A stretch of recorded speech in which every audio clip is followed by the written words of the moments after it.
મહીસાગરના તાલુકા પંચાયત કચેરીના કમ્પાઉન્ડમાં મારામારીની ઘટના સામે આવી છે। કડાણા તાલુકા પંચાયત કચેરીમાં મારામારી થઈ।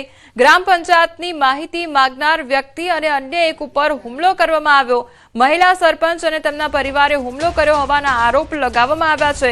કડાણા પોલીસ સ્ટેશનમાં ફરિયાદ પણ નોંધાઈ છે। પંચાયતની માહિતી કેમ માંગે છે તેમ કહીને બે યુવકો પર હુમલો કર્યાનો આરોપ લગાવવામાં આવ્યો છે। બંને પક્ષે સામસામે ફરિયાદ નોંધાવવામાં આવી છે। सूरत में गे डेटिंग एप मार्फते लूंट चलावती गैंगनो पर्दाफाश थयो छे। पोलो गे डेटिंग एप द्वारा लोको साथे ठगाई आचरवामां आवी छे। डरावी धमकावी मार मारी रोकड़ अने मोबाइल लूंटी लेवामां आवता हता। पोलीसे गणतरीना कलाकोमां गैंगना बे आरोपीओने झड़पी पाड्या छे। तो फरियादी पासेथी 5500 रोकड़ा अने ऑनलाइन 1000 ट्रांसफर कराववामां आव्या। फरियादीनो अंदाजे ₹15,000 किंमतनो मोबाइल पण लूंटी लेवामां આવ્યો હતો। कुल ₹20,500 ની લૂંટની ફરિયાદ નોંધાઈ। પોલીસે ફરિયાદીનો મોબાઈલ, રોકડ તેમજ અન્ય બે મોબાઈલ સહિત મુદ્દામાલ કબજે કર્યો। તપાસમાં ખુલાસો થયો છે કે આરોપીઓએ આ જ રીતથી અગાઉ પણ બે લોકોને નિશાન બનાવ્યા હતા। ટેકનિકલ સર્વેલન્સ અને હ્યુમન ઇન્ટેલિજન્સના આધારે વરાછા પોલીસે કાર્યવાહી કરી બંને આરોપીઓની ધરપકડ બાદ વધુ તપાસ હાથ ધરવામાં આવી છે।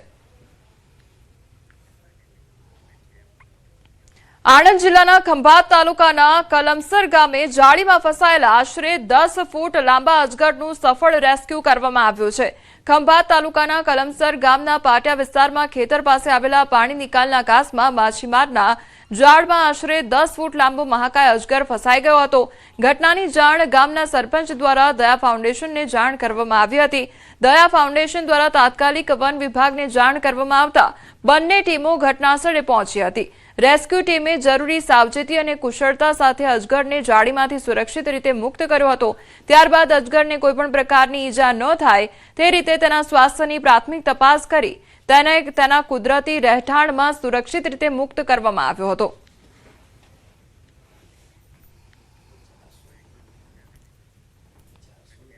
શું ટ્રીટમેન્ટ પ્લાન્ટથી નીકળતું પાણી રસ્તામાં ક્યાંક દૂષિત થઈ રહ્યું છે? શું જૂની પાઇપલાઇન, ડ્રેનેજનું પાણી અને ગેરકાયદેસર કનેક્શન પાણીની ગુણવત્તા બગાડી રહ્યા છે કે પછી સમગ્ર મોનિટરિંગ અને રિપોર્ટિંગ સિસ્ટમમાં જ ક્યાંક ગંભીર ખામી છે?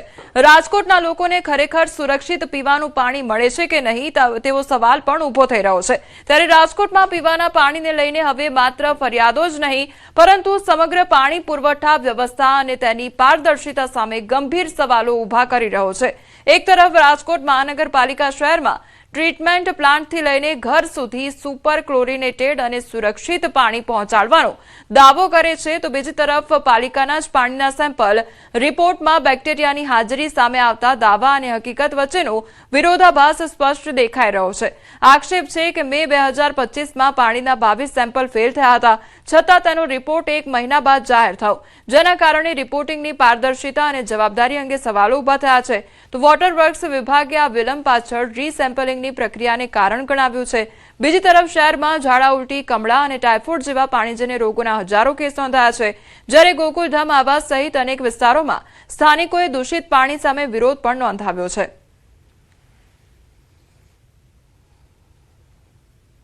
મચ્છર એટલા ને ડોળું પાણી એટલું હોય છે, પીવામાં તો પાણી લઈ જ નથી શકાતું।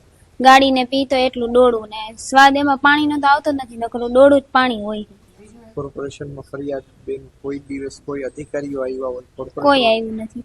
પાણીની સમસ્યા કેટલા વર્ષથી આમનામ હાલે, ગંદુ પાણી આવે, જીવડાવાળું આવે, પણ અમે રહીશું શું કરીએ? અમારી ઉંમરે થઈ ગઈ, કોઈ છોકરાય નથી કે દવા લેવા જાય હોય, અમારા દીકરાય નથી, અમે માંડ કમાઈને અમે પૂરું કરીએ તો દવાખાનામાં ક્યાં નાખવા જાય ભાઈ? કોર્પોરેટરો આવે છે? કોઈ આવતું નથી, જવાબે કોઈ દેતા નથી। 50 વાર કર્યા વિડિયા, 50 વાર કર્યો પણ કોઈ આવતું જ નથી, બસ ક્યાં સવાલ છે?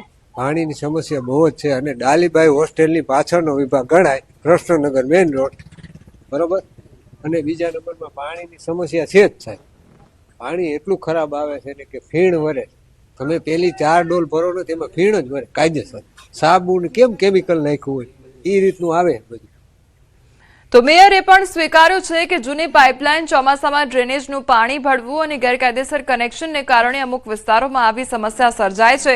એટલું જ નહીં, 2026માં પણ પાણીના સેમ્પલ ફેલ થતા આ સમસ્યા હજુ યથાવત હોવાના સંકેતો મળી રહ્યા છે। ત્યારે સૌથી મોટો સવાલ એ છે કે જો પાણી ખરેખર સંપૂર્ણપણે શુદ્ધ અને સુરક્ષિત છે તો સેમ્પલ વારંવાર ફેલ કેમ થાય છે અને જો સેમ્પલ ફેલ થાય છે તો તેની જાણકારી સમયસર લોકોને કેમ આપવામાં આવતી નથી। હવે લોકો જવાબ નહીં પરંતુ કાયમી ઉકેલની રાહ જોઈ રહ્યા છે। એટલા માટે કે આ સિઝન દરમિયાન ક્યાંય પણ કન્ટેમિનેટેડ વોટર લોકો સુધી ના જાય। હવે આજે અમે અમારા WTBમાં જે અમે લોકો માટે વિતરણ કરવાના છીએ એ જથ્થાને અમે ચકાસો પાણી એનું ક્લોરીન ટેસ્ટ પણ કરી છે અને અન્ય પણ અમે જે એની પ્યોરિટીની ટેસ્ટ હશે એ કન્ડક્ટ કરીએ છીએ। આની બાદ સોસાયટીમાં જે પાણી ડિસ્ટ્રીબ્યુટ થાય છે એમાં રેન્ડમલી બધા સિનિયર ઓફિસર્સ ઇન્ક્લુડિંગ કમિશનર પોતે અમે આગળ જવાના છીએ તમામ સોસાયટીઓમાં પણ। ચોમાસું આવે છે ત્યારે દૂષિત પાણી વિતરણમાં, કારણ કે નદી નાળામાં જે પાણી આવતું હોય છે, કોર્પોરેશનનું પોતાનું ફિલ્ટરેશન સેન્ટર છે, તેમ છતાં પણ આવી ફરિયાદો ઉદ્ભવતી હોય છે। આ વાસ્તવિકતા છે અને અમે આજ ટેસ્ટ કરાવી અને એનું રિપોર્ટ બહાર પાડી છે અને વોર્ડ વાઇઝ પણ ડેટા આપી છે કે કયા વોર્ડમાં ફરિયાદોનો કેટલો રિપોર્ટ ને એમાંથી કેટલી સફળ કેટલી અસફળ। એટલે આપની વાત સાચી છે, ક્યાંક ને ક્યાંક આવું નાનું મોટું પાણી વિતરણ થઈ રહ્યું છે, એની જવાબદારી અમે સ્વીકારી અને ખૂબ ઝડપથી ફરીથી પાછું સારું પાણી વિતરણ કરીએ નેક્સ્ટ ડેથી એ માટે પ્રયત્નશીલ છું। રાજકોટ મહાનગરપાલિકાના કમિશનર તુષાર સુમેરા દ્વારા દરેક વોટર ટ્રીટમેન્ટ પ્લાન્ટ તેમજ દરેક વોર્ડની અંદર જઈને રેન્ડમલી પાણી છે તે શુદ્ધ છે કે કેમ તે બાબતે તપાસ હાથ ધરવામાં આવી રહી છે। તો બીજી તરફ આપને હું જે દ્રશ્યો જે બતાવવાનો પ્રયત્ન કરી રહ્યો છું, આ દ્રશ્યો છે રાજકોટ મહાનગરપાલિકાના વોર્ડ નંબર 13માં આવેલા ગોકુલધામ આવાસ યોજના જે વિસ્તાર છે ત્યાંના હું આપને આ દ્રશ્યો છે તે બતાવવાનો પ્રયત્ન કરી રહ્યો છું। જોઈ શકાય છે કે કયા પ્રકારનું દુર્ગંધયુક્ત પાણી તેમજ કયા પ્રકારનું ફીણયુક્ત પાણી, ગંદુ પાણી છે તે લોકોને આપવામાં આવી રહ્યું છે। લોકોના દાવા છે કે અનેક વખત અહીંયા કોર્પોરેટરોને રજૂઆત કરવામાં આવી છે, અનેક વખત કહી શકાય કે અધિકારીઓને રજૂઆત કરવામાં આવી છે, પરંતુ આજ દિવસ સુધી કોઈ પણ જાતનું નક્કર પરિણામ છે તે તેમને નથી મળ્યું। અહીંયા અમે જ્યાં જોઈએ ત્યાં ચોતરફ ગંદકી છે તે જોવા મળી રહી છે। તો બીજી તરફ રાજકોટ મહાનગરપાલિકાના વોટર વર્ક્સ વિભાગ દ્વારા જે પાણીના જે સેમ્પલ ફેલ થયા હોય તેના રેકોર્ડ છે તે મોડા અપલોડ કરવામાં આવતા હોય તેમજ મોડા જાહેર કરવામાં આવતા હોવાનું છે તે સામે આવ્યું છે। જ્યારે ન્યૂઝ 18 ગુજરાતી દ્વારા વોટર વર્ક્સ વિભાગના અધિકારીનો જવાબ માંગવામાં આવ્યો અને ત્યારે તેમણે ટેકનિકલ બહાનું આગળ ધરી દીધું। અંકિત પોપટ, ન્યૂઝ 18 ગુજરાતી, રાજકોટ। અમદાવાદની સાબરમતી નદીમાં ફીણના ગોટા જોવા મળ્યા છે। નદીમાં પ્રદૂષણથી ઉઠ્યા છે અનેક સવાલ। કરોડોના ખર્ચ છતાં નદીની આ સ્થિતિ જોવા મળી રહી છે। નદીની જાળવણી માટેના કરોડો રૂપિયા પાણીમાં ગરકાવ થયા હોય તેવી પરિસ્થિતિનું નિર્માણ થયું છે। સફાઈ અભિયાનની કામગીરી સામે અનેક સવાલ પણ ઉઠી રહ્યા છે। અમદાવાદની સાબરમતી નદીને ફરી એકવાર પ્રદૂષિત કરવાનું દૂષણ ચાલી રહ્યું છે। આપ જોઈ રહ્યા છો સાબરમતી નદીમાં એ પ્રકારે ફીણ છવાઈ ગયા છે કે અહીંથી જે ગંદુ પાણી નીકળી રહ્યું છે, પ્રદૂષિત પાણી નીકળી રહ્યું છે, તે સાબરમતી નદીને ખરાબ કરી રહ્યું છે। અમદાવાદ શહેરની અંદર આ પ્રકારના દ્રશ્યો ખૂબ જ ચોંકાવનારા છે અને આ ચોંકાવનારા દ્રશ્યો એટલે કારણ કે કરોડો રૂપિયા ફાળવાય છે સાબરમતી નદીના સંવર્ધન માટે, તેના સંરક્ષણ માટે। આ જે નદી છે કે જેને સાફ કરવાનું અભિયાન અમદાવાદ મહાનગરપાલિકા દ્વારા કરવામાં આવ્યું હતું।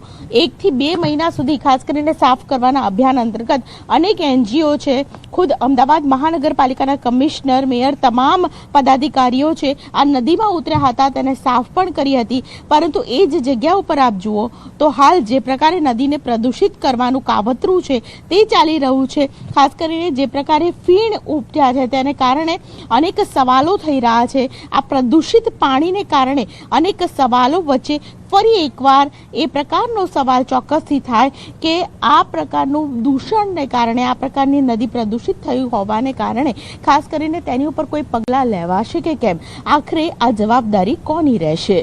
કેમેરા પર્સન ખેંગા રાઠોડ સાથે દીપિકા ખુમાણ, ન્યૂઝ 18 ગુજરાતી, અમદાવાદ। અમદાવાદમાં સાબરમતીના હાલ બેહાલ થયા છે। સાબરમતી નદીમાં જળકુંભીનું સામ્રાજ્ય જોવા મળી રહ્યું છે। જળકુંભી સાફ કરવામાં તંત્ર કામે લાગ્યું છે। નદીમાં જળકુંભી સાફ કરવા મશીનો ઉતર્યા છે। સાબરમતી નદી પાછળનો કરોડોનો ખર્ચ પાણીમાં ગરકાવ થયો છે।